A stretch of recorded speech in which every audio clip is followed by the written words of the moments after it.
So, on this most auspicious festival of celebrating Sri Nityanand Prabhu's appearance, we'd like to welcome all of you to Sri Radha Gopinath Mandir.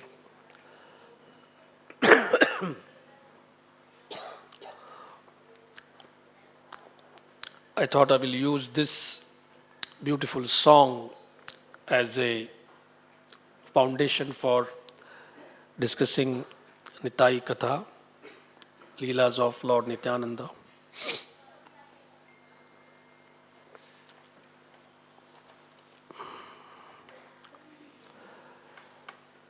So this is Trayodashi. Traya means 3, Dasha means 10. The 13th day of the waxing moon, that means the bright fortnight, when the moon becomes more and more brighter. In the month of Magh,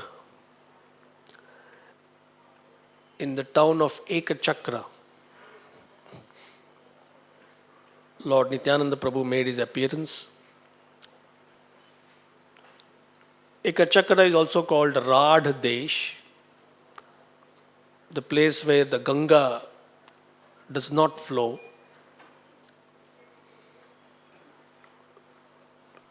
It is interesting how in ancient Indian culture, staying around a particular holy river was considered very important. And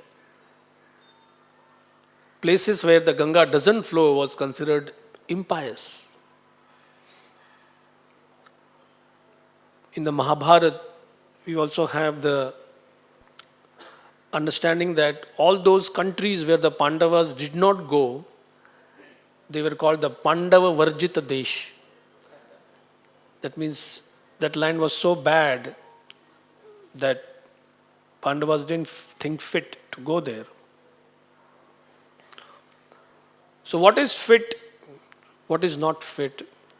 What is good? What is bad? There is some kind of a semblance of instruction, following that, getting the benefit, at least in the first 3 yugas, Satya, Treta and Dwapar. And in the age of Kali, everything is topsy-turvy.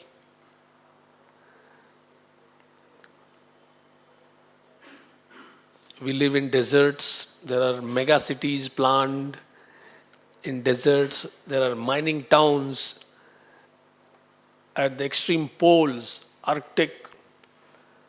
People stay there. 6 months there is no sun. 6 months there is only sun. And therefore, what to speak of getting up in the morning and doing your duties in the holy body of water. So when we understand Vedic injunctions that sannyasis should not do this, sannyasis should not do that, they shouldn't cross over the ocean, it was meant to protect them from their daily rituals, daily schedule.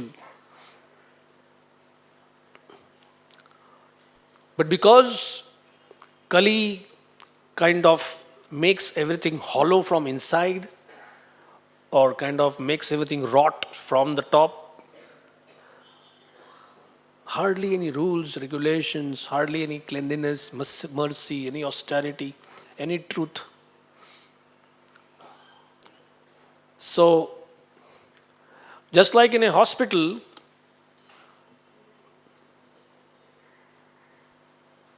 sometimes you have the patients crying out, "Nurse, nurse, doctor, doctor, I need to be attended to, I am having this kind of pain." Or they keep on ringing the bell. Where do you find the patients given the most attention? In fact, 24/7 there is someone taking care of them. ICU. Now in the ICU you have this kind of attention given. Is it because the patients are a bit special? highly qualified people. They are highly qualified from one point of view, they are the most diseased, and they can leave their bodies practically. That's why that attention is given. So, similarly, in the age of Kali, Krishna actually gives the most attention. His parshadas, his associates, they come in those places where they are most forsaken. There is no hope of reviving any kind of spiritual culture, and that's what greatness is.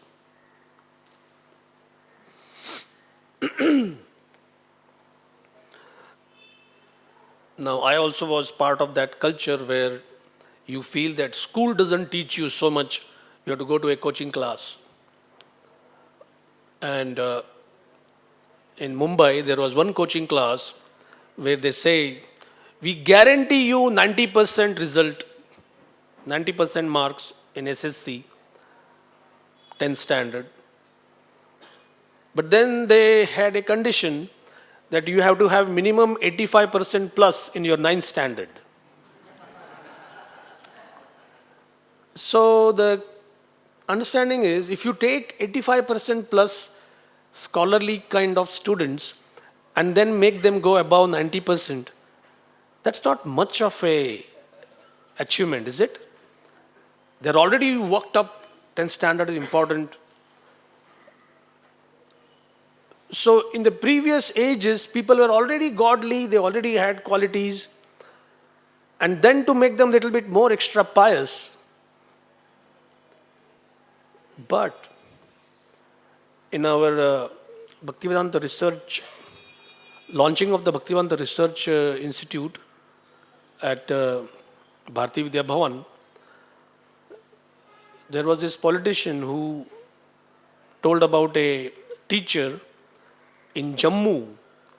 He has a coaching class for SSC students, and the qualification is you have to have failed twice. Unless you have failed twice, you won't qualify for his coaching class. That's mercy, right? He's not taking scholarly students and then upping the ante by 2-3% or 5%, whatever. That means you failed once, okay, you had too many parties or picnics or whatever. But if you fail twice in succession, that too in SSC exam, that means you really need attention. And then he would take them, and then he takes them into nature study and tries to find out what is their latent skill, makes them paint, do so many other things, and somehow they discover that, hey, I am not less intelligent. I was just not properly cared for or attended to or whatever. And then he makes them go above 55 or 60%. That's big. So, Lord Nityananda, he used these kind of mercy techniques. That's how he helped Lord Chaitanya Mahaprabhu. And through this revelation of Bhaktivinoda Thakur, I have taken few main ideas and I will try to develop them through Nityananda Prabhu's pastimes, and we'll see how it goes. So there was a massive drought in Radhadesh province. Ekachakra was the town. And when Nityananda Prabhu made his appearance, suddenly there was rainfall, abundant crops, fruits, flowers, trees in full bloom. People were very happy. And at least the inhabitants of Ekachakra could understand, this boy who has appeared in this family of Hadai Ojha. If you see Bengal, there is this style of making everything into I, that is, Ram becomes Ramai, Narayan becomes Narai. Of course, we have Jagai and Madai, we will meet them later. So they were actually Jagadananda and Madhavananda. And that's how names are given a particular style. So Hadai or Hoda Pandit was called Hadai, Oja or Pandit. He was a Purohit priest. And his wife was the chaste Padmavati, a very, very saintly couple. And when they were blessed with this boy, the boy looked like a golden doll, so loving, so cuddly, people would like to hold him. And when they would hold Nityanand Prabhu, that baby in their arms, they would feel unexplicable, utmost bliss. Don't know where this bliss comes from and why we are so happy. And soon Nitai started becoming, from a baby, he became a child, and then he got friends, and they would frolic around Ekachakra village. Even now, if you go there, Ekachakra is still a very sweet little village. Just a few years ago, ISKCON had its own property, and now we have a beautiful temple there. In fact, in many of our yatras, Ekachakra was a very, it was like a focal point. I used to make the announcements, so I would be told again and again that make the announcements as clear as possible. We are leaving Mayapur at 5 o'clock in the morning, and we'll be coming back no earlier than 10:30 or 11 o'clock, because it takes 5-6 hours by bus, and the Sutika Graha, the place where Nityanand Prabhu was born, that temple, the darshan closes at 11:45 or 12 o'clock. So the first thing was go there, get on from the bus, take darshan, and then you have the whole day, rest of the day for Nitai Katha and Pravachan. And of course, once it was Gopastami, some of you might be remembering, and we were torn between having ecstatic program at Ekachakra, and we also wanted to take the darshan of Radha Madhav, especially Radha Rani's lotus feet. And I don't think we had mobile phones or anything in those days. But the message was given to Jananivas Prabhu, and he said, all right, you Chopati people, you are very special. At least you declare yourself like that sometimes. That we have come all the way and we need to have this. We can't miss Radharani's lotus feet darshan. So what's the earliest that you can come? And of course, Yatra managers, we said by 7:30 or 7:45 their darshan closes. So 8:30 we'll be there. 8:30 we were halfway around somewhere. Finally we reached around, anybody knows what time we reached? 10? Okay, 10. Last bus at 11. And somehow it is Audarya Dham. So we got that darshan.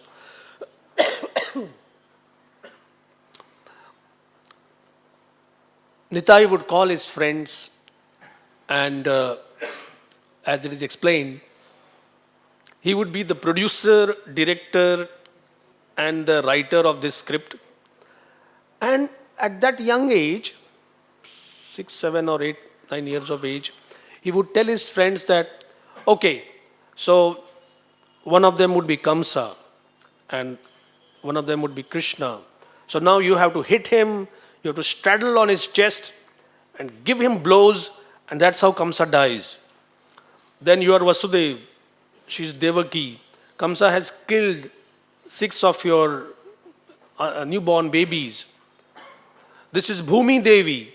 She is distressed that this Hiranyaksha has caused so much of an imbalance, and you should come as Varahadev and you should lift. And the local people would be amazed. How do you know these stories? And where do you get this information from? those those dramas, people thought these are just kids having fun. But these dramas would evoke such emotion and so much of joy. These kids wouldn't be reporting home and their parents would come angry, but they would see Nitai spending time with them, they also would feel bliss. So practically all the major Leela avatars, Nitai would enact. And one day, one especially notable incident is mentioned that he said, now I'll play Lakshman and we will fight the evil Ravana. And he told one boy, you have to be Ravana's son and you have to put that Shakti weapon. And if something happens to me, you just tell Hanuman to bring the Sanjivani herb. And as usual, his friends would just say yes to whatever he said. And then suddenly, this boy said, I have this Shakti. Actually, it was a lotus flower. And he threw it on Nitai. And suddenly Nitai fainted. Now they thought, yes, he was supposed to lie. He was supposed to lie prostrate on the ground. But there was no sign of any life. They touched him. They tried to revive him. And then the elderly people came and said, what happened? And they said, well, today's drama was this. He said he's Lakshman. And then they said, oh, now we remember. Hanuman is supposed to bring the herb. So the boy playing Hanuman, he bought some flower and he put it near Nitai's nostrils and he started chanting Krishna's names.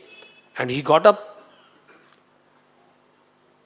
And then the elderly people would inquire, how did you get knowledge of these stories, of these intricate details of what is mentioned in Puranas?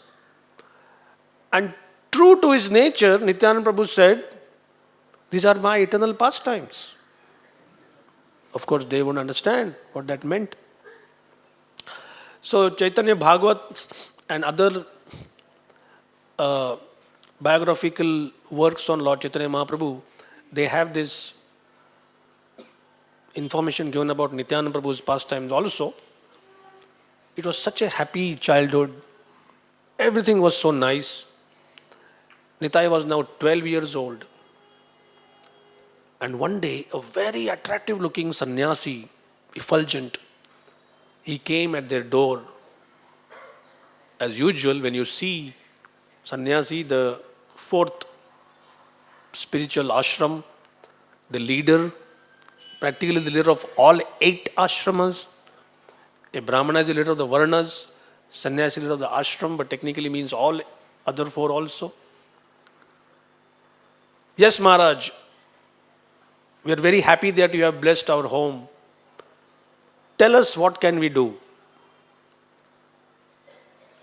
And out of his, just like a bolt from the blue, this sannyasi says, I am a wandering monk. I just go around everywhere. I need an assistant. And before Hadai Pandit could even understand what he meant, I want your son to be my traveling companion. Now this is unthinkable from today's cultural point of view. Hadai Pandit said, I will talk to my wife. Padmavati said, well, my lord, if you feel this is the best course of action to be taken, we can't deny him. We said we will try to say yes to whatever he said. So outwardly, Hadai Pandit said yes. Internally, he was thinking, I don't know how I am going to face this. And as the sannyasi came, and he took Nitai by his hand and went away. It was as simple as that. The whole town practically was grief-stricken. The husband and wife, they practically tried to somehow survive. But without Nitai in front of them, they could hardly eat. They could hardly sleep. They could hardly think of anyone else. And I think it is so emotionally afflicting that even the biographers, they don't spend much time discussing that. They just said within a few short days, both of them departed. So now Nitai becomes the traveling companion of this senior monk. For 20 years they travel all around. They go to the south, to the most important place of pilgrimage, the west of India. East, of course, they have already covered. And when they are in Vrindavan, that's the time that Chaitanya Mahaprabhu, he was Nimai Pandit. Nimai Pandit was such a arrogant, ruthless, proud scholar that the Vaishnavas would look at him and they would say, why is it that we feel so repulsed by this arrogant scholar's behavior? And why is it that we are always attracted towards him? Some of the Vaishnavas would pray that only if he becomes a devotee, how nice it would be. Actually, at that time, Lord Chaitanya Mahaprabhu would tell them, one day I am going to become a better devotee than all of you. And they say, look at this arrogance. Even in devotional affairs, he's having this kind of a pride. Just to offer his father Pindadan, Nimai goes to Gaya, he meets Ishwar Puri and comes back completely transformed. The one who refused to even chant Krishna's name is now refusing to chant any other word except Krishna. So Chaitanya Bhagavat says at that time, there was only one shortage. That was the association of Nitai. The whole scene was set. It was time for Nityananda Prabhu to make his appearance.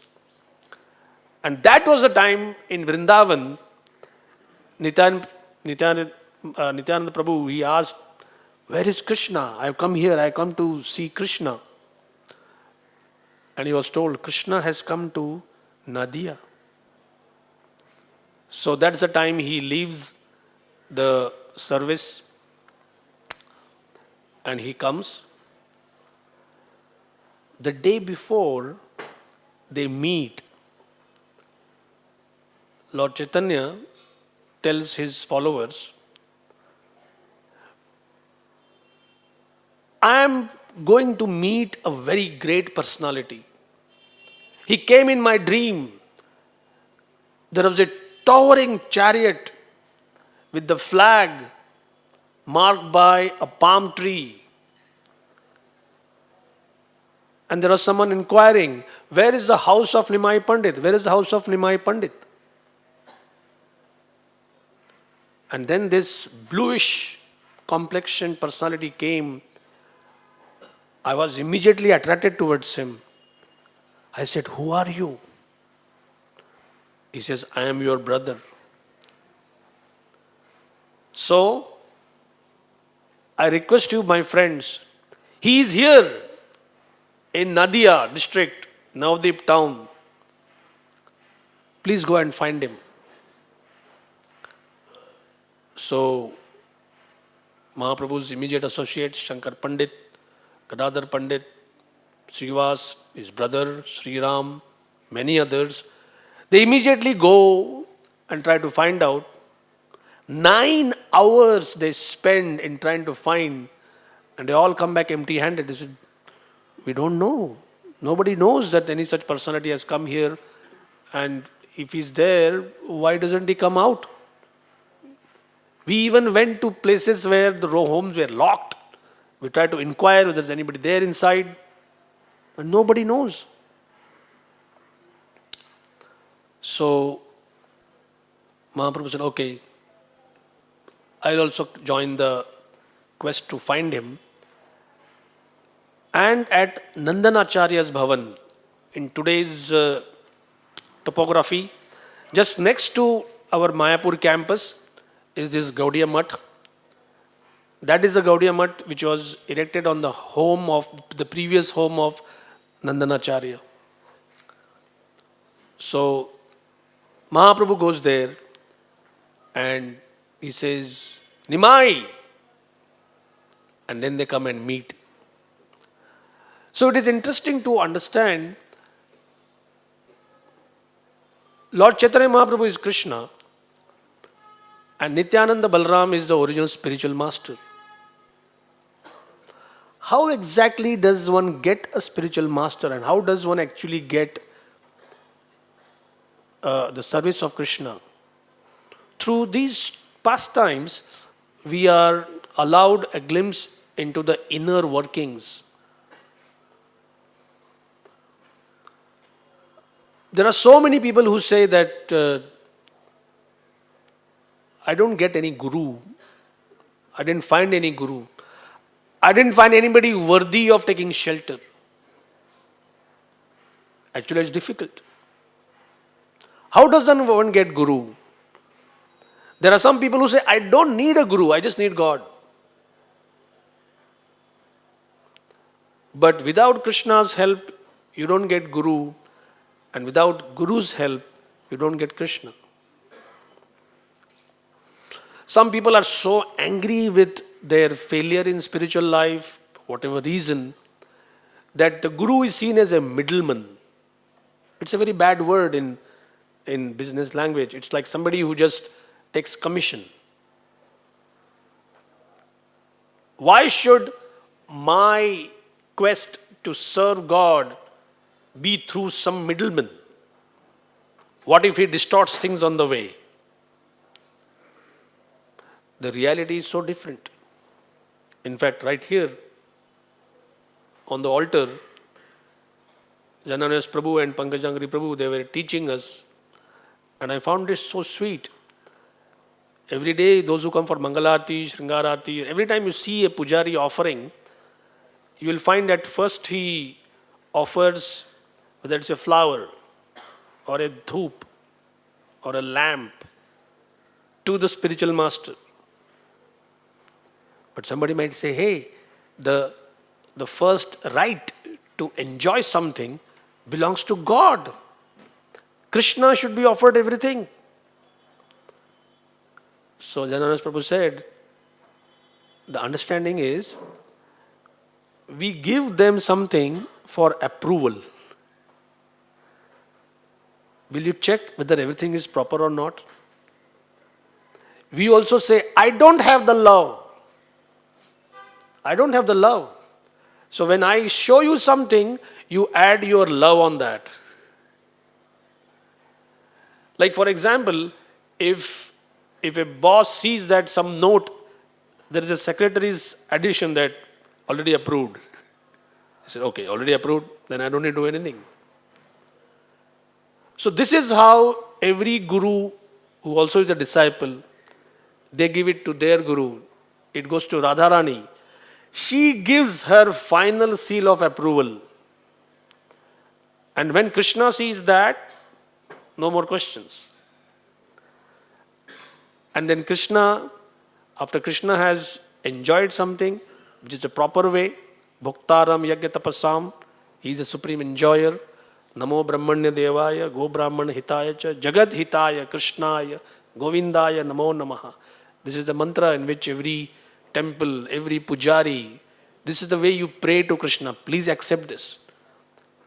Why Krishna has to accept this? It's a very important word there. Jagat Hitaya. Krishna, only if you accept it and then everybody gets it, only there will be welfare for everybody. So Krishna eats for our welfare. Many times you have people say, why he needs to be fed so much? Why you give him everything? For my welfare. So on your own, if you try to find out Guru, As they say figuratively, even if he's under your very nose, you cannot understand where he is. Nityananda Prabhu was just next door. Nobody could find him. When Chaitanya Mahaprabhu came and he said, here he is. So similarly, who is Guru? That also is revealed by Krishna only. But Krishna remains in the background. In the quest for getting a spiritual master, God is always in the background. I did some kind of a observation on this. Why God doesn't come in front of me and says, I am God, let us start our loving relationship. What is the reason that we have come in this material world? Krishna bhuliya. Unless we forget Krishna, we cannot become an enjoyer here. And if we remember Krishna, we cannot remain an enjoyer here. So we have to forget that Krishna is the original enjoyer. Only then in that dark corner somewhere, we can have our false enjoyment, pursuits and exploits, and we get thoroughly burnt, kicked, punched in the face, and then we go back. Immediately it won't be easy that we say, okay Krishna, I'm sorry for so many billions of lifetimes, I tried on my own. The process has to be gradual. So Krishna becomes sort of invisible, but he puts the spiritual master in front of us. You want to show your love for me? Love him.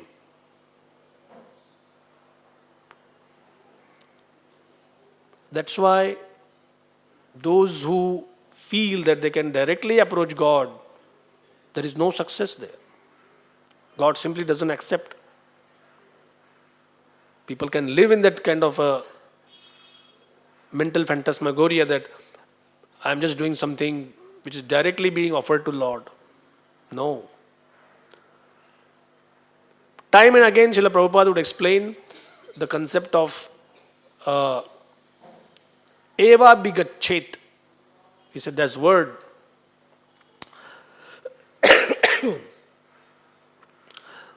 In order to be successful in spiritual life, you have to have a spiritual master. Eva abhigachet. It's like a call for action. So,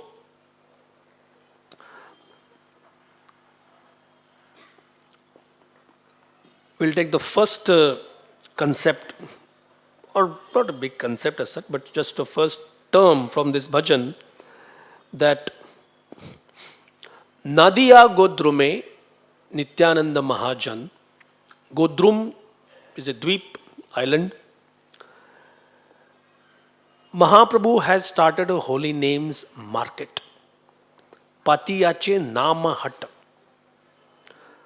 Now, at least I am talking about myself. In this market savvy world, and there is so much of emphasis put on selling things, and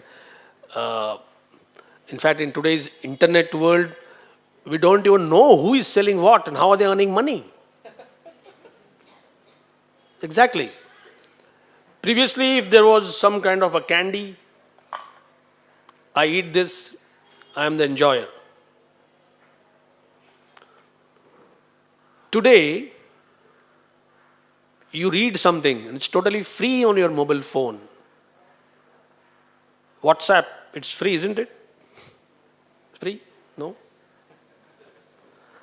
It was purchased by the current company for $19 billion. So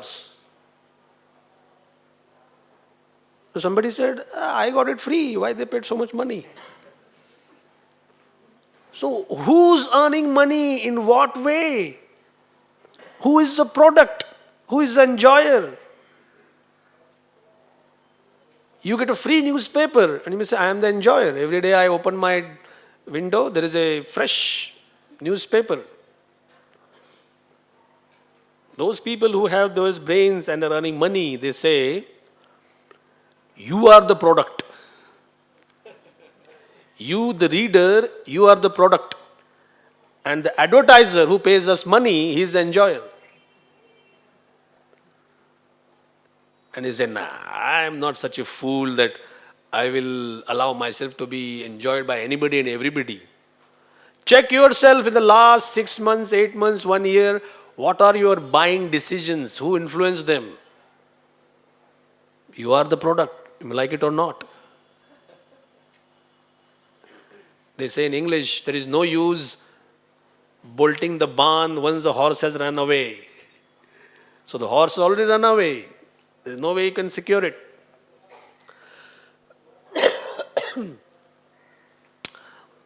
So the marketplace.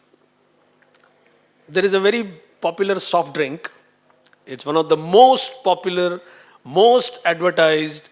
It's available in more than 160 countries. And I happened to read a statement from their CEO. I don't know if he's still there around. He said, at any point of time, anywhere in the world, if somebody wants to enjoy my company's product, soft drink, he has to have a kiosk or a store or a vendor within 5 minutes. That's our goal. So he's telling his people, that's how we should be responsive to the demand. Sometimes we feel that, why are we preaching so much? Not everybody is interested in Bhagavad Gita or the holy name. Hey, here are these karmis, and they are absolutely convinced. People are not buying our product. That means you're not convincing them to buy. No doubt they are using some of the world's best freshwater resources for manufacturing this kind of sugared water, carbonated. No problem. People are not buying because you're not effectively convincing them. Now just imagine, what's the difference between Prithivite Ache Jata Nagaradi Gram, that every town and village, my name will be chanted. There has to be a temple, a Namahata or somewhere, everywhere. So I think by this time, no avatar, correct me if I'm wrong, no preacher or no avatar or no religious leader had used this kind of language like a marketplace. I remember many years ago in our Bhagavad Gita marathon, I think it was in Malad, maybe it was Siddhama Prabhu's group. I'm kind of very mixed up because Sachisud Prabhu also had a similar experience. Like one person came and he saw our stall. Bhagavad Gita, lijiye, Bhagavad Gita, discount, discount, discount. And one person came and said, shame, shame, shame. I can't bear to see this. And he said, well, what happened? He says, the Bhagavad Gita is such an exalted scripture. It is supposed to be studied in ashrams, in Himalayas, on the banks of holy rivers. There has to be a proper setting with a nice asan, a velvet cushion, the Gita with some flowers, some agarbatti, puja in it. And then the Guru sits and he gives the discourse, and the disciple in front of him very humbly tries to understand, and that's how the knowledge is to be given. Here you are in front of Malad Station West. There is a gutter flowing nearby. You have this table here, and you are taking a book like Bhagavad Gita and saying, Gita, Gita, Gita, discount, discount. What a shame. So, there was some element of truth in that, at least it seems. Okay, you like Bhagavad Gita? Yeah, of course. I am a very pious Sanatan Dharmi. You respect the Gita, yes. So what's your problem basically? So don't call it discount, discount. So I said, okay. For everybody discount, for him full price.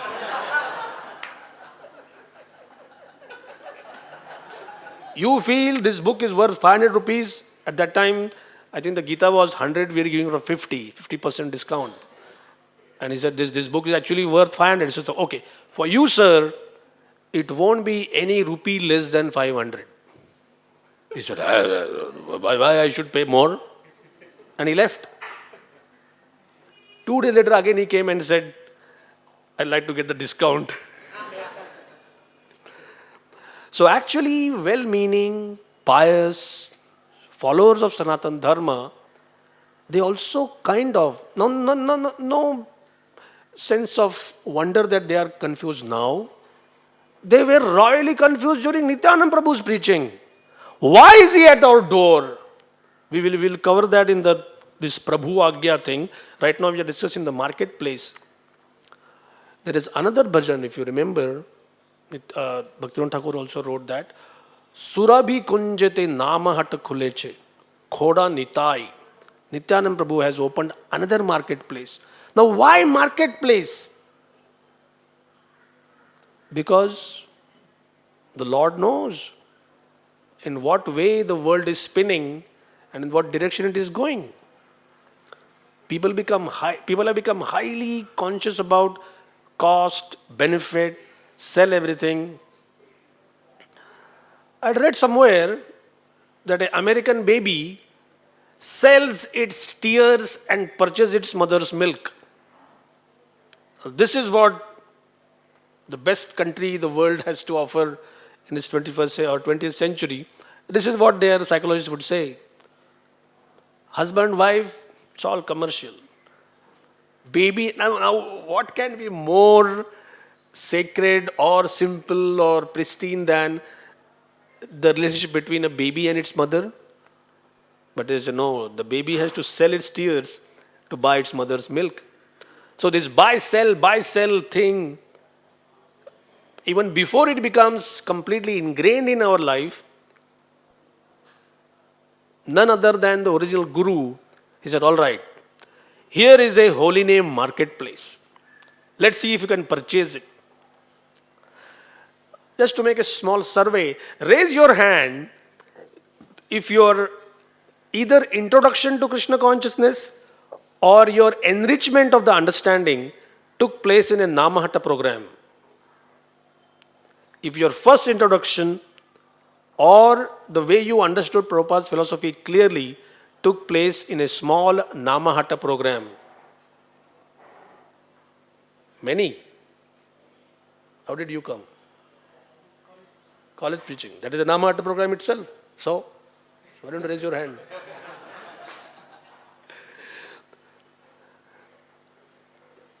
Prabhupada effectively used two of these strategies. Massive program, Rath Yatra, big pageantry, festival, celebration. But at a small program, you have the ability to, you have the capacity to ask questions, get personal touch. In the Surabhi Kunja marketplace prayer, that song, there is a barber, there is a sweeper, and you may say, well, there is a tailor. But Bhaktivinoda Thakur explains that the barber is somebody who cuts off your material desires. Hairs are representative of your material desires. Bhaktivinoda Thakur himself identifies as a sweeper, Jhadudar Ami. I'm just a sweeper in this marketplace. So Nityanand Prabhu, he brought out this, in fact, I had made this point yesterday when I was preparing some notes, that till 77, till Prabhupada's departure, physical departure from this material world, the Namahatta program didn't get much importance or impact or impetus.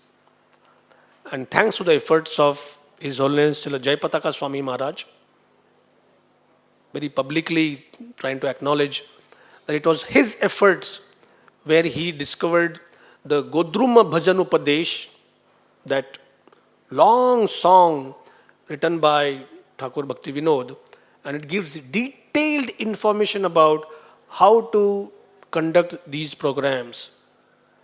So the congregation preaching ministry actually began with Jayapataka Swami Maharaj's efforts, and we can see now how innovative techniques are being used. In Malaysia, they were the first country to start this Damodar lamp program. What kind of program was that? Sir, we would like to come to your place. And do what? We will come with a lamp, our lamps, we will come with a Damodar altar, we will sing Damodar Ashtak. You and your family members and friends invite whoever possible. You can offer Damodar lamps, and that's it. Simple, isn't it? Will any well-meaning, simple-minded, or even somebody without many resources cannot afford this program? And they started doing 300 and 800. Even in places in the Middle East, they are having 800 to 1200 Damodar programs in the month, sometimes 6 or 7 in a day. Udar Kirti Prabhu, one of the previous temple presidents there in the Middle East, he said on Friday is the holiday, he says we are booked from 8 o'clock in the morning till 10 o'clock at night. Just doing these small programs in various localities. So this is that spirit of the marketplace.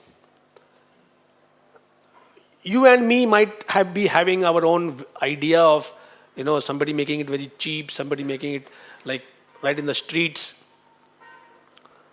Sure, when Chaitanya Mahaprabhu started chanting in the streets, the priestly class at that time would say, the holy name can't be chanted in the streets. It has to be indoors. Somebody said, why so loud? I mean, you'd say Pundarikaksha, Govinda, Gopal, that's it.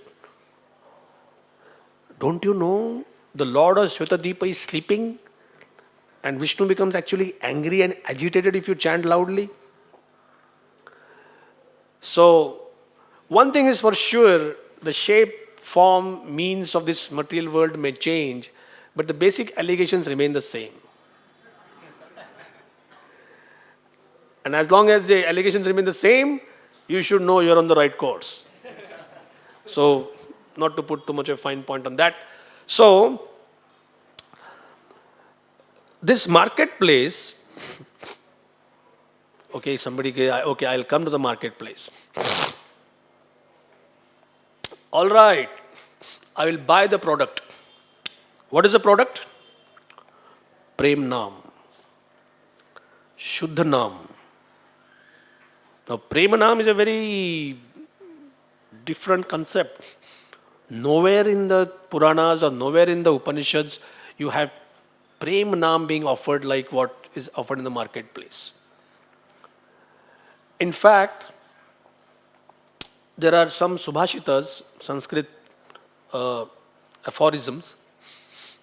One of them is, on the mountain of Malaya, Malaya Parvat, Malaya Giri,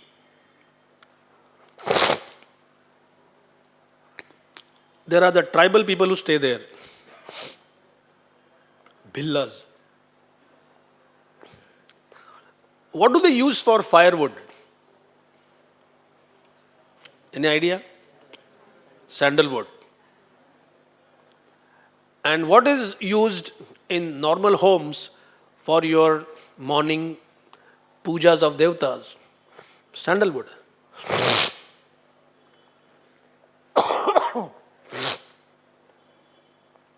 So they say that this particular tribal woman, she was chopping that wood, and she made her daily cooking on that. So an outsider, when he saw, he realized, my God, these people, do they have any understanding that they're using the most expensive kind of wood for their daily cooking?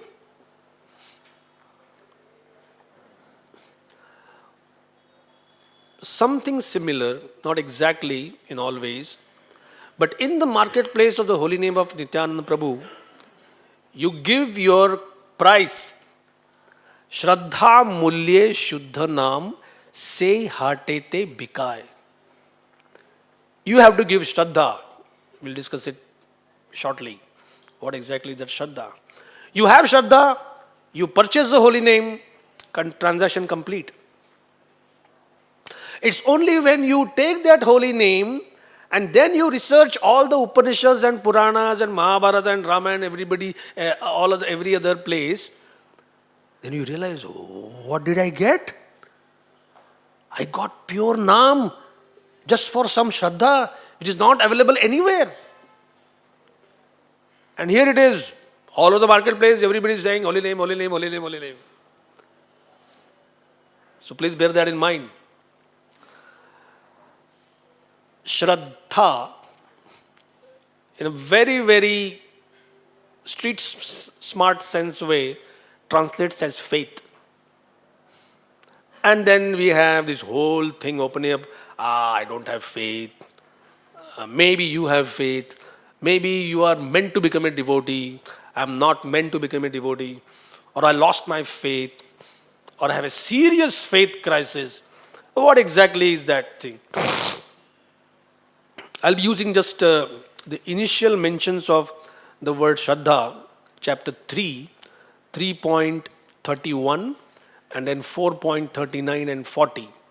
Afterwards, there is a Shraddha Traya Vibhaga Yoga, a whole section on Shraddha. We won't go in so much of detail. So, 3.31, Shraddhavanto Anusuyanto. Krishna says, faithful, knowledgeable, and a non-envious person can easily understand spiritual concepts mentioned by me, and they can make spiritual progress. Shraddhavanta Anusuyanto. You have knowledge for the faith and you're not envious. So,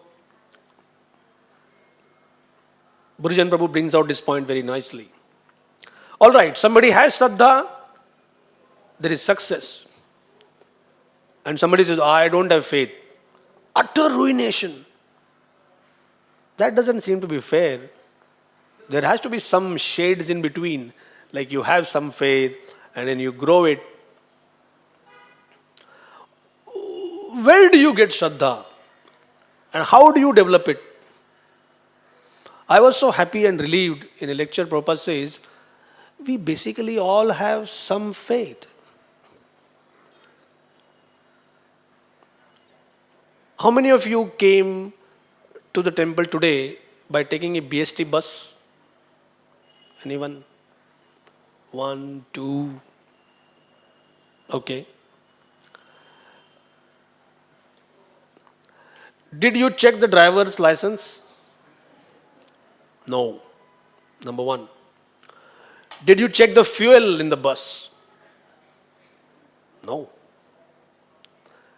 Nowadays they say check under your seat for something. I don't know whether you even did that.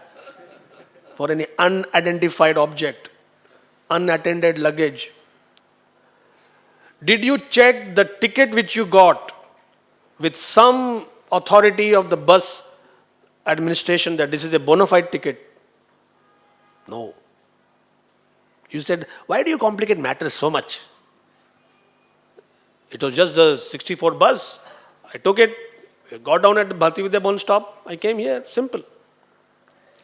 But the fact is, this exactly shows that first time you, now imagine a place where you don't know where to go to a particular place. Somebody said, just take bus 1, route 123, take it at Bharti Vidya Bhavan, Wilson College stop, get down at Kulaba stop, and that's it. So faith, Prabhupada explains, is something we use 24/7. We have faith the roof won't come down.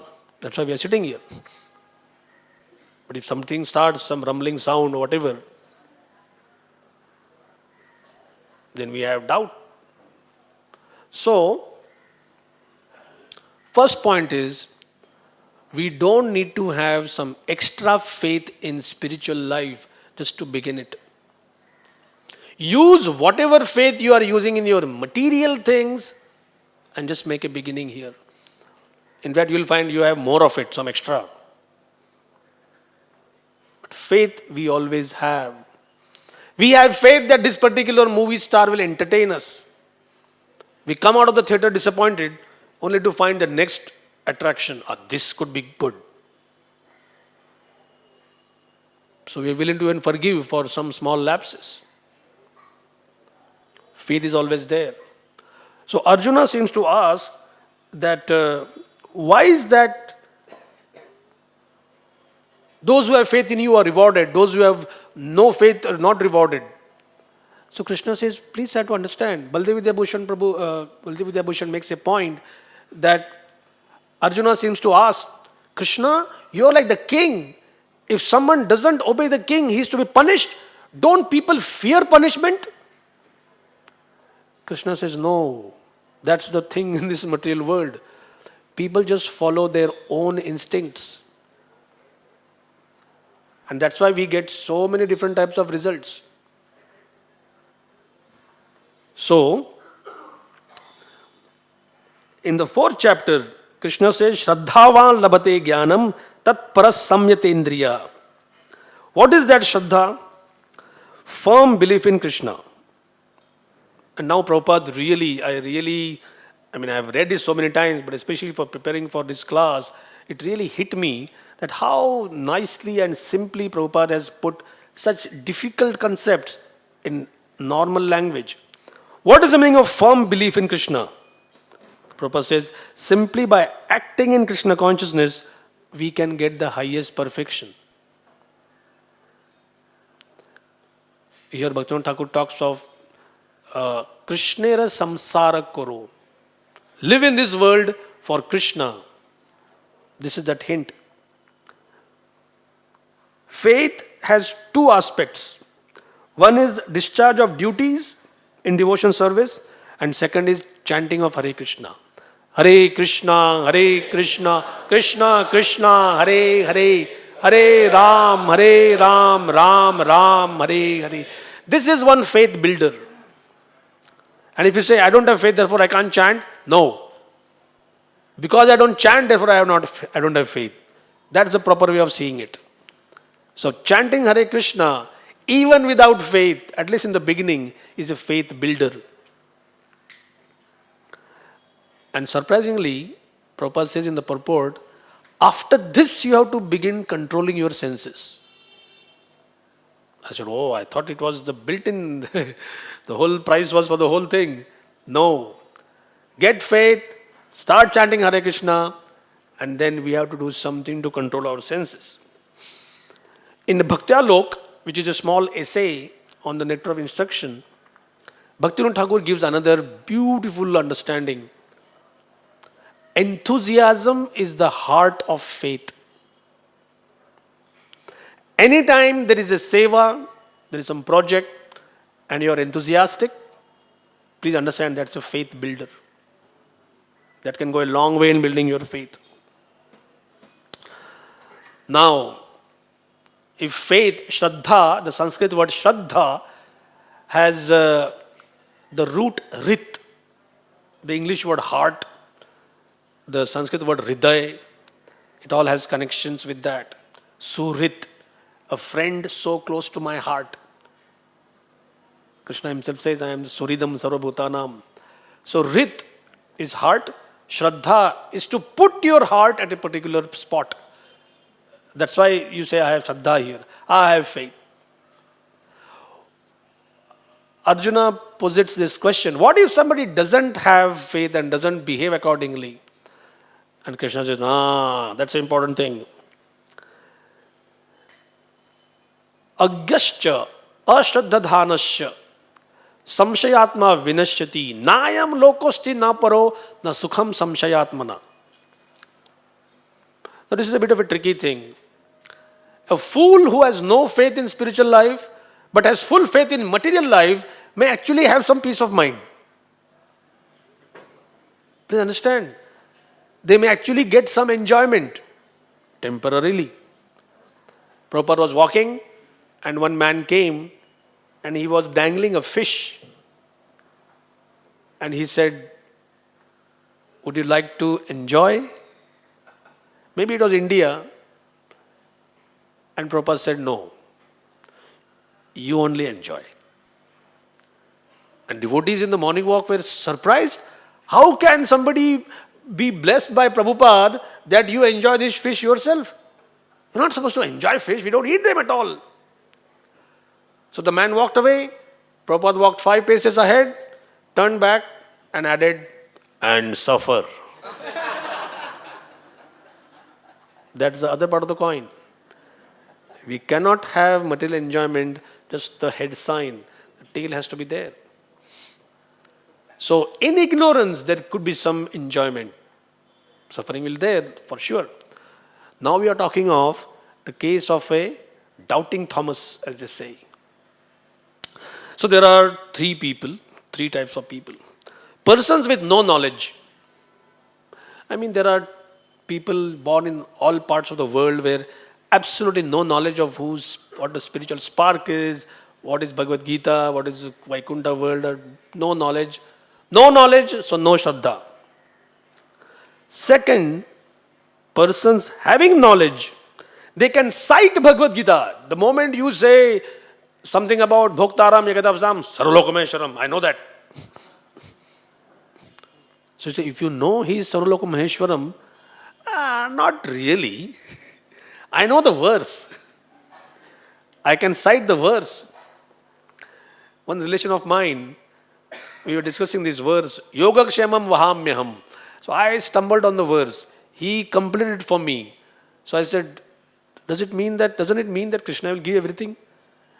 He said, really?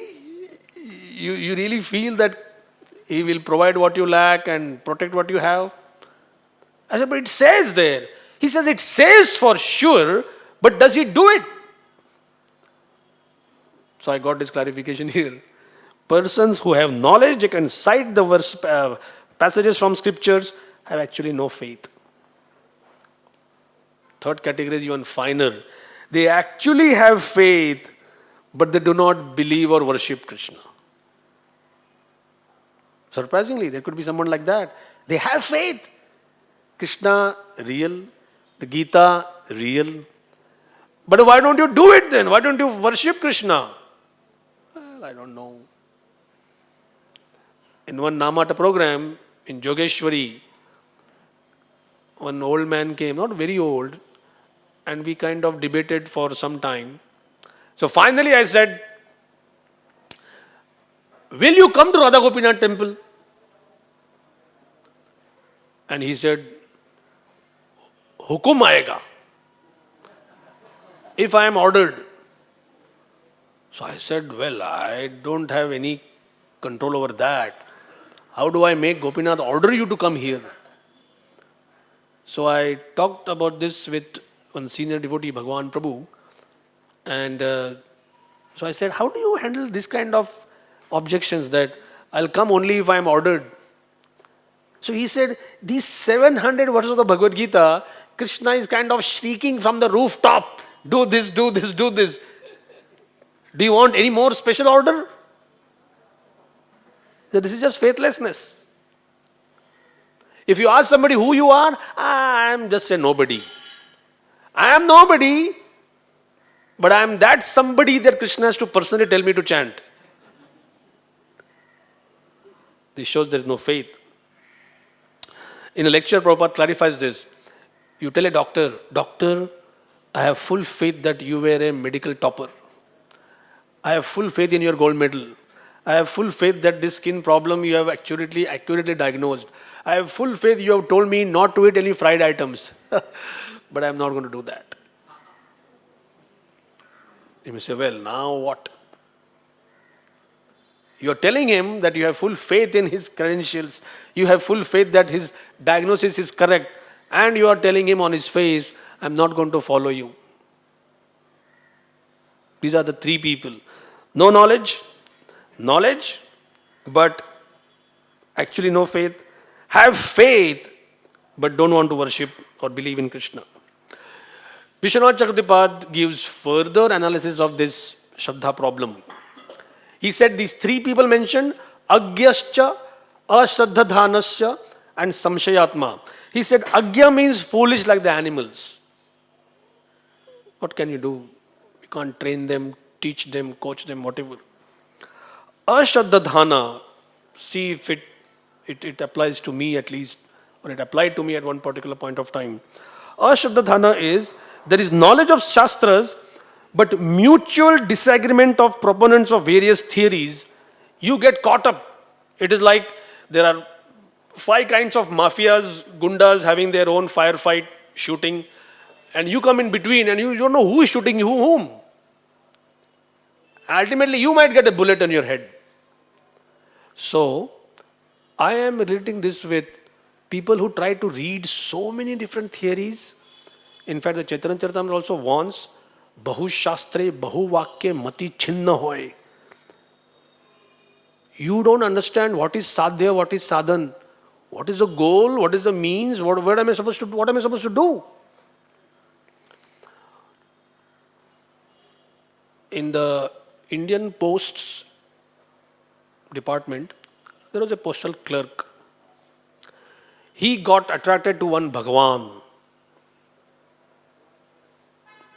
I don't know if you should spoil the atmosphere by naming the person fully. But this Bhagwan was very popular at one point of time. He had Rolls Royces. He had acres and acres in the West. Then he got kicked out. Then he came here. He started giving sannyas. So this man, he was no celebrity, no money, whatever. But with utmost sincerity, he started serving this Bhagwan. And finally became part of the inner circle. And then he would take notes. One day he told him, in the last 6 months or so, we have discussed Kabir, Buddha, Shankaracharya, Aghor, Tantra, Advaitavad, Vaishnavism. We have discussed everything. And you seem to have knowledge about every aspect of everything. But how come your knowledge is only meant to destroy the particular premise? You know enough of Advaitavad so that Vaishnavism can defeat it, and you know enough of Vaishnavism that Buddhavad can defeat it. So this man said, actually I am like a spiritual terrorist. You bring any doctrine in front of me and I can shoot it down. I am like an anti-aircraft gun. I can shoot down any flying object. I'll never be flying any plane of my own. But I can bring everything down. So, after that, when he got disillusioned, he wrote a book. I mean, that's what you should do normally to educate everybody else. So he said, I wasted 27 years of my life. I was thinking that there won't be any actual individuals like this. But then this person, he wrote his book, he revealed that I know the defects of every philosophy, but I don't have a grain of faith in any one of them to follow it. So, I was reading the other day Vishwanath Chakravarti's comments on Prayana Alpayusha Sabhya, famous Bhagavatam verse. Prayana Alpayusha Sabhya Kalavasmin Yuge Jana Manda Sumanda Matayo Manda Bhagya Upadruta. So Vishwanath Chakravarti says, some are Alpayusha, some are Manda, no brain cells. Some are Sumanda Matayo. Some are Manda degraded, Sumanda Matayo, no brain cells. Some are Manda Bhagya, unfortunate. And some are always disturbed. So he said some, they escape number 1, they get caught in number 2. They escape number 2, they caught in number 3. But he says some individuals in Kali Yuga have all 5. My God, that's the extent of power Kali has. So especially this getting caught in the crossfire between various theories is a very, very dangerous thing. And that causes ashraddha. Last is samshayatma. Krishna himself saying samshayatma vinashyati. So what is samshayatma? I don't know whether this will work for me. But you are saying it works for me. But that's you. You are you and I am me. So, no wonder that Arjuna called the doubt as a demon. Tvad anya na chitta upapadyate. Krishna, without, I don't think there is anybody who can kill this demon of doubt. So, we are discussing Nityananda Prabhu's pastimes, how much he has made everything accessible by opening this marketplace. Shraddha mulye shuddhanam. Just have this Shraddha. What is that Shraddha? What you use in your daily material affairs. You don't need to buy some spiritual Shraddha for that. Just use it here. Give it a chance. Giriraj Maharaj told that Prabhupada once shared. He said, preaching to every individual in Kali Yuga is like giving medicine to a horse. You need 6 people, 4 to catch its legs, 1 to open the mouth, and the last one to pour the medicine inside. It is so difficult. Yeah, I mean, I can see from myself. So, now we come to, after Nandanacharya Bhavan meeting, Sachi Mata came to see. The moment she saw Nityanand Prabhu, her love for Vishwarup. Vishwarup is none other than expansion of Nityanand Prabhu. She is the same Balram. But Vishwarup had left from Mayapur, wandering all the way. He came to Pandharpur, took sannyas, took the name Shankararanya, stayed there. Sachimata was forever lost in separation from him. The moment she saw Nityananda, she said, you are my son, you are my son. She embraced him and she got the same feeling. From that moment onwards, she always started calling them as brothers.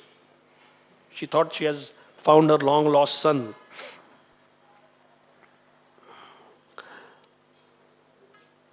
Lord Chaitanya Mahaprabhu, for a particular reason, he had enacted the pastimes of an arrogant scholar. Now there was no time to be lost in starting the mission for which he had come. So, he called Nityanand Prabhu and Haridas Thakur. Both of you hear very, very carefully. If you look at the Guru Shishya Samvad, or if you look at the concept of pravachan, where an authority speaks and students in front of them hear, like Upanishad, Upa coming closer, Nishad to the words of the spiritual master, or alternate meaning is that thing which takes you closer to God. Now the thing which takes you closer to God takes fasting, studying, getting up in the morning, doing all kinds of duties. Sanskrit studying, grammar study takes 12 years. Not that you are qualified after that. That's the beginning part. I was told of something called as Shalaka Pariksha. I dread that nobody gives it to me. Shalaka Pariksha means, Shalaka means a stick. Every morning we sing Jnananjana Shalakaya. So Jnananjana, Kajjal, that Anjan is put with a small stick, that is Shalaka. But it's a small stick put in your ears. This Shalaka is like a big stick. The Bhoja Patras or the palm leaves are kept in a big heap. And the Guru just, he pushes inside, turns the page and starts reading the first mantra, first line. Om Sarve. And then the student has to start, whatever it is, what is it? Next page, next page, next page, next page. Till the Guru doesn't say stop, he cannot stop. Okay, you have passed the first subject. Next heap. Start reading from the first line. Any line, anything. The student has to know all these mantras by heart, day in, day out. I'm glad I'm not in that age. We just have 16 words, right? Hare Krishna, Krishna Krishna, Hare Hare, Hare Ram, Ram Ram, Hare Hare. And still we feel there is such a chore. Whew, finish my rounds. Radha Govind Maharaj tells a story about a North Indian couple. The wife has cooked nice meal, hot month of Vaishak, April and May, old kitchen with a pipe she has to blow air and cow dung and wood. From 9 o'clock till 12:30, she's cooking in that simple corner which is very hot. The husband comes from work in the fields. She puts hot items in front of him. And then she takes a palm fan and she's fanning him. Imagine luxury of some husbands. And while he's eating, she finds that he's profusely perspiring. She says, can I ask you a question? I made all this chutney, sabji, roti, rice, dal, 3.5 hours I'm cooking here. And now you have just come to sit and eat. And while you are taking, I'm fanning. And still you have to perspire. So he said, is your father chewing this? I have to do this. It is such a big chore, such a big effort. So, Radha Govind Maharaj says, Mahaprabhu took the essence of all the Vedic scriptures, the efforts to take an early bath, to learn Sanskrit grammar, to do all kinds of duties, gather firewood, then you get knowledge, 12 years of grammar study, then Artha Shastra, Dharma Shastra, Vedas, and then the essence of Vedic knowledge is the chanting of the holy name. And if somebody is given that essence, and you say, I'm so tired chanting, it is such a big effort. So it is like that. So, what did Mahaprabhu say? Again, no historical precedents for this. Nitai, Haridas, I want you to go to every house, knock on every house. There's a big misconception about so-called Hinduism among some people today. We don't preach. Why should we preach? If somebody wants to take benefit, they will come. Why you need to force? Why you need to force in this Kali Yuga? You step outside your door and you are forced. Watch this, eat this, smell this, wear this, come here, do this. Are they gently persuading us? Or are they forcefully persuading us? Sometimes people are, mostly people are like that. That's why these people are making their money. What if you see something 21 times in a day? What's the harm? Any harm in that? Shoes 70% off. For ladies, jewelry. Yesterday there was a news that one store was advertising saris for only 10 rupees. And there was a stampede. Some women were injured.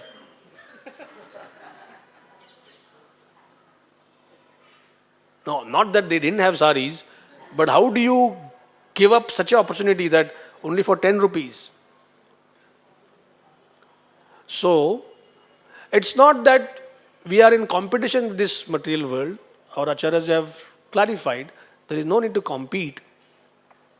But the fact is, these means are effective in this age.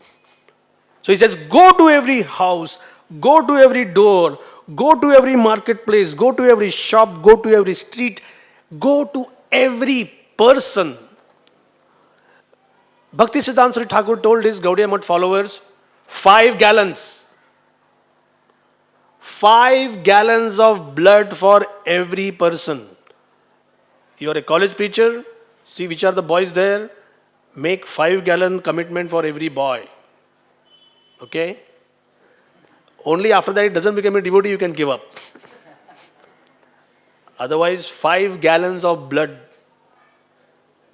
You may say, what about me? He says, don't worry about yourself. This is what your commitment should be. So this is what our acharyas are preparing us for. Outside there, it's a whole holocaust. It's not a picnic out there. And we have to combat that with spiritual techniques. So, Radhanath Maharaj made a very beautiful point. This is anatomy, our body. Some part of the body gets sick.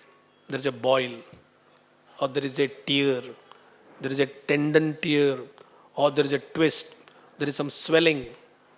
You check out with your allopathy doctors, they will say that the best blood is sent there. Is it correct, Nandagopal Prabhu?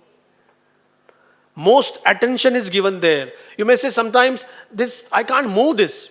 You're not supposed to move this, that's why it's not moving.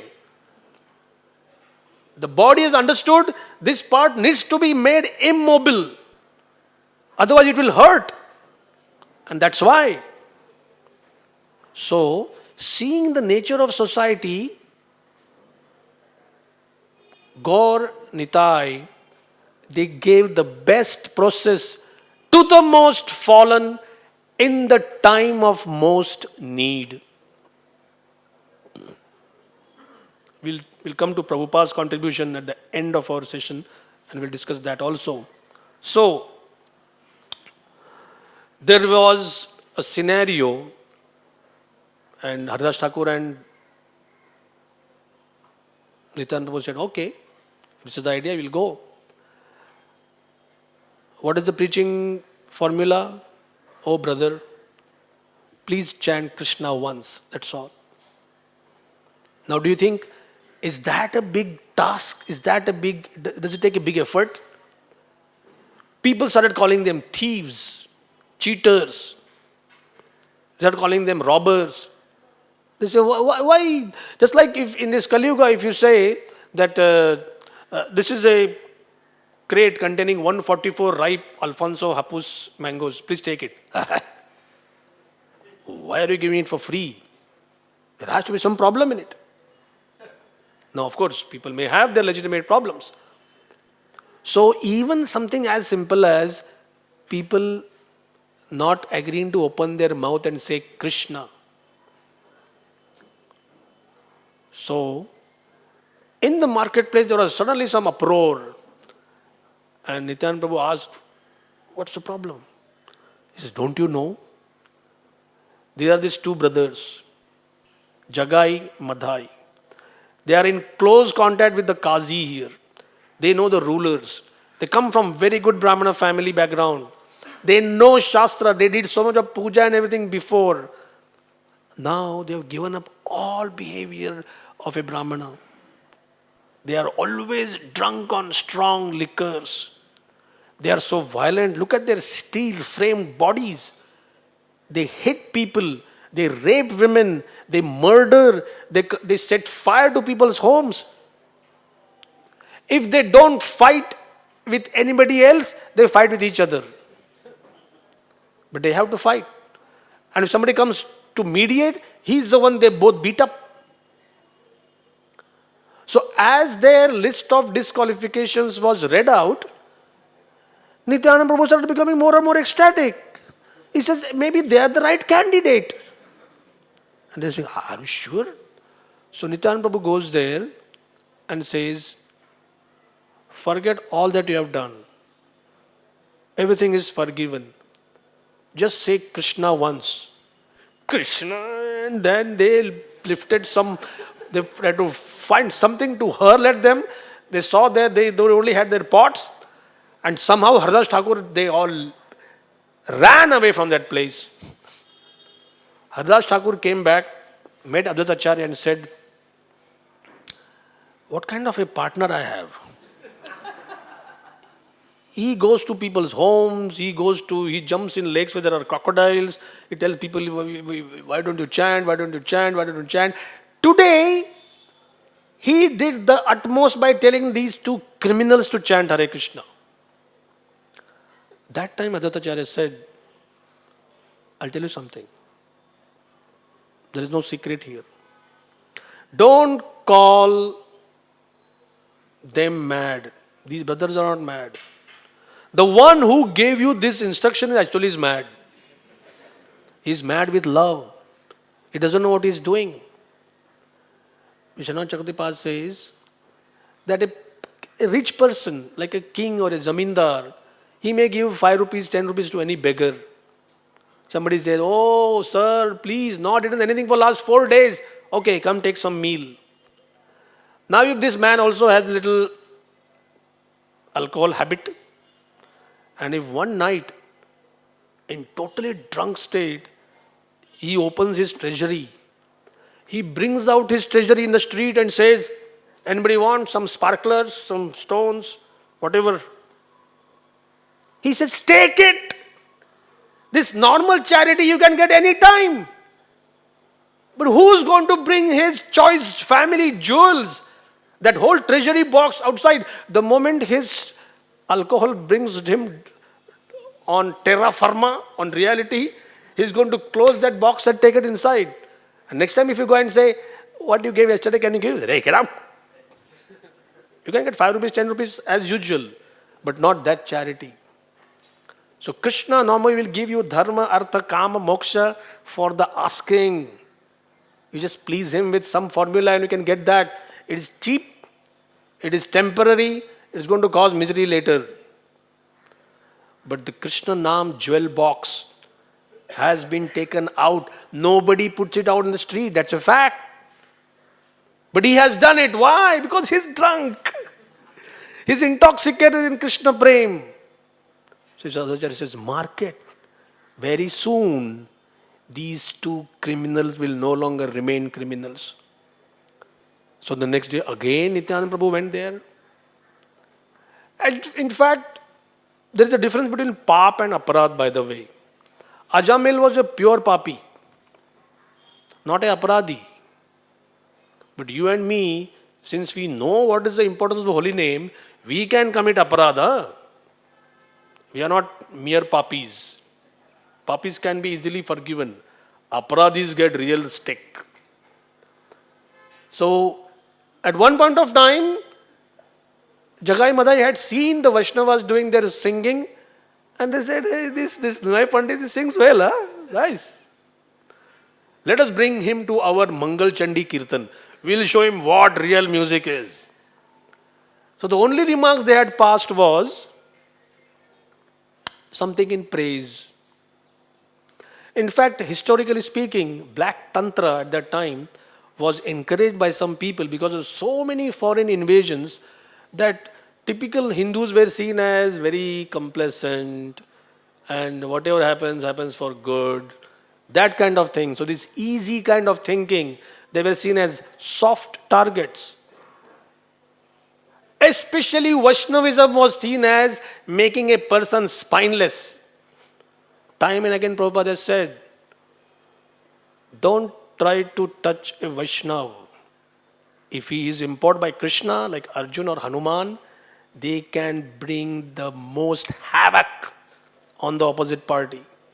Normally they are silent, compassionate. But when empowered by Krishna, but actually it seems that even if empowered by Krishna, people say, oh, why Arjun did this and why... You want them to be active, so when they are active, you criticize them for being active. Anyway. So Nityananda Prabhu again went there. Maybe that day they didn't have much to fight. Seeing Nityananda again, Madhai said, every statement they would make would be interrupted by so many choice, swear, abusive words. They are not even given anywhere. They are not fit to be discussed anywhere. He picked up a pot. With all his might, he hurled it on the forehead of Nityananda Prabhu. His forehead split open. He somehow pressed it. At that point also he's saying, will you chant once at least? Madhai had never seen such opposition.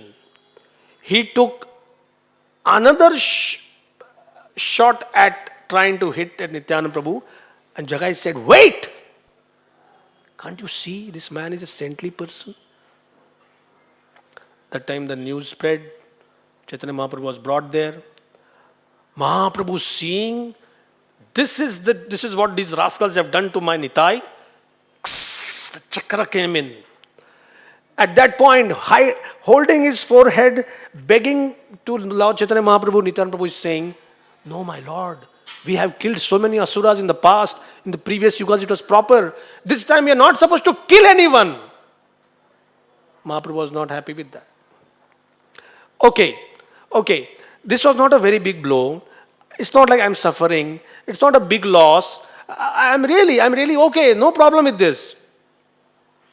Mahaprabhu was not happy with that too. The last thing which Nityananda Prabhu said was, but I should tell you honestly, when Madhai tried to hit me again, Jagai actually came and saved my life. He preached to his brother that, stop it. And Mahaprabhu said, you tried to save Nityananda Prabhu? The chakra vanished. And right in front of Madhai's eyes, Jagai was given an embrace. He was given full love of God. Madhai said, basically, my Lord, we are partners. Whatever we did, it was all half and half. Now, if you are giving him love of God, I can only beg. This is not from me. You have no connection with me. You hurt my devotee. If Nityananda Prabhu helps you, then only something can be done. So he touched Nityananda Prabhu's lotus feet. He was eager to give him more even before he could ask. And thus, both of them were told, Ar Naira Baba. No more of those previous activities after this. In fact, 2017 Mayapur, there was a chance that we could have taken our yatris to Madhai Ghat. But then our timing and logistics didn't allow that.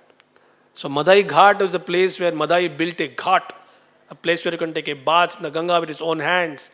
And he would stand there, tell people, if any time I have hurt you, hit you, now there is no question of not hurting you or not hitting you.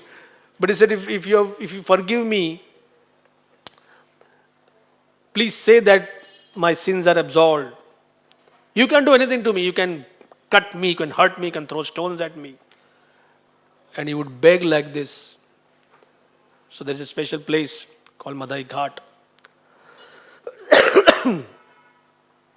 So this is the thing of Prabhu Ragya.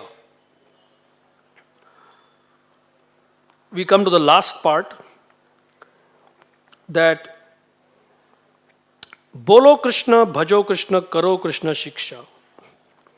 This is where we see that Nityananda Prabhu, how his mood was taken by Srila Prabhupada.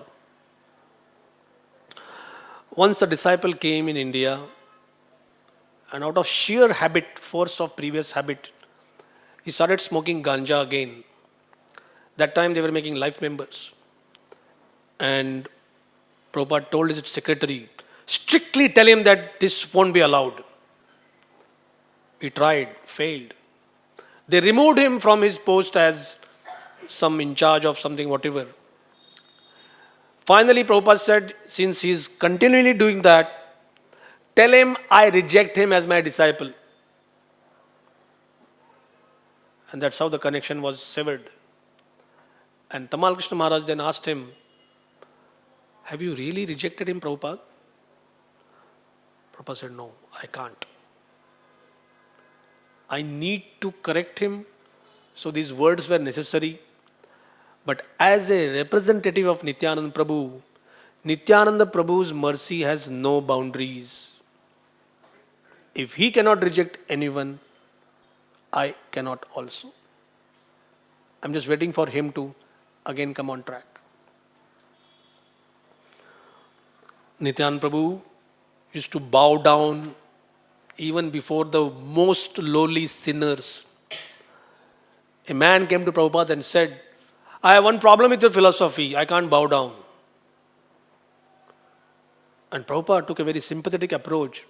He said, yes, in this material world, we always have a fear. Every person, every pillar, every Tom, Dick, Harry that I have bowed down has made me unhappy. Spouses may say that I bow down to my wife's wishes, she makes me unhappy. The wife may say about the husband. You may say about your boss. You may say about your government. Everybody feels that every time I bow down, it's like an insult to my ego. It is demeaning to me. And the net result is I am simply unhappy. So Prabhupada asked him, you work in an office? Yes. Do you bow down to your boss's commands? Yes. That means grudgingly. Prabhupada said, later you will bow down before old age. You will bow down before disease. You have to bow down before death. I am agreeing. Bowing down in this material world is a painful exercise. But what I am offering is, what if you bow down and you become happy? Now, since we have no taste of that, we feel there is nobody before whom I can bow down and that authority can actually make me happy. He says, Krishna is someone, if you bow before him, I am guaranteeing you, he will make you happy.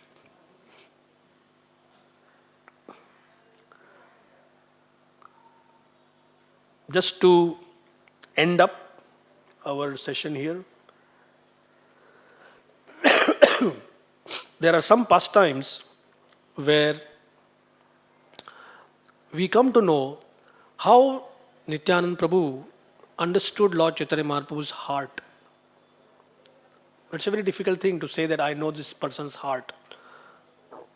Because outwardly there could be some instruction and there could be an inner bhav. It's very difficult. So, first is a Dandabhanga pastime. Mahaprabhu taken sannyas, is on the way to Jagannath Puri. There is this famous temple, Koteshwar Mahadev. Mahaprabhu keeps his danda outside, goes for taking darshan. In ecstasy, he is chanting Krishna's name, he is completely forgetful of the outstanding situation.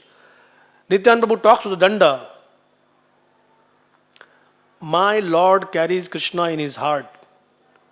Why should he carry you? Who are you so special that my Lord should be carrying you? And he broke it into 3 pieces, threw it in the Mahanadi river. And Mahaprabhu came and said, my staff, my danda is my identity as a sannyasi. So he said, well, you danced and then you stepped on it and you fell on it, and then afterwards I saw that it was broken 3 places, it broke. So I just took those 3 pieces, threw them away. Mahaprabhu was very angry outwardly. And he said to Nityananda Prabhu and others, either you go first, I'll follow you, otherwise I go first and you follow me. We're not together. Outwardly he was angry. But internally, Mahaprabhu didn't have that desire to break the danda himself. Because the danda means identity. Mahaprabhu says, I don't identify as a Brahmana, Kshatriya, Vaishya, Shudra, nor a Brahmachari, Grihastha, Vanaprastha, Sannyasi. My only identification is I am a servant of the servant of the servant of the lotus feet of Krishna. Pratap Rudra, big king, biggest king in fact in that province, very powerful, and he wants to meet Lord Chaitanya Mahaprabhu. Something akin to a billionaire in today's city is saying that I want to meet this preacher. So you say, oh, why not? I'll be happy. I'll send my car, you can come to my house. Oh, jolly good. But that culture prevented that. It was Nityananda Prabhu who first of all sent Mahaprabhu's cloth. Then he presented the king's son. Mahaprabhu embraced the son. And later, Swaram Bhattacharya and Nityananda Prabhu, but he arranged that. Even Prabhupada uses Victorian language. He says, pound shilling man. Vishay means a pound shilling man. Pound shilling means always thinking of loss and gain. And that's a very detrimental thing for spiritual life. Now they have to do that. But for a sannyasi, it is anathema. Kala Krishna Das. Sometimes we feel, I want personal association, personal association. Here is somebody who got the most personal association. Stayed with Mahaprabhu. Just 2 of them. Imagine how many books he could have written about what nectar happened. Far from nectar, he got carried away by a band of thieves. Bhattatharis. Both of them came back to Puri Mahaprabhu didn't speak a word on the journey. As they came back, he said, here is this Kala Krishnadas, take him away. Very short, Mahaprabhu related what happened. And the devotees understood. His goose is cooked, gone. There is no hope. Nityananda Prabhu devised a plan. Wait, not all is lost. Go to Navadvip. Tell everybody that Mahaprabhu is back from his sojourn in the South India and is inviting everybody. Each and every Vaishnav you go and tell him, they will give you profuse blessings. See what a divine positive conspiracy. Mahaprabhu has given him up, and Nityananda Prabhu says there is some way when we can help you. And that's how Kala Krishna got salvaged. Last is Chota Haridas. Chota Haridas also had this improper connection with a woman. Mahaprabhu rejected him. But Nityananda Prabhu arranged in such a way that again in a Gandharva form, he can come and sing for Mahaprabhu's pleasure. Let that experience be a lesson for all generations to come. So this is, in summary, a very, very fraction of a drop of Nityananda Prabhu's mercy. Shri Shri Gaur Nitai ki, Shri Nityananda Trayodashi Mahamahotsav ki, Srila Prabhupada ki, Nitai Gaur Premanande.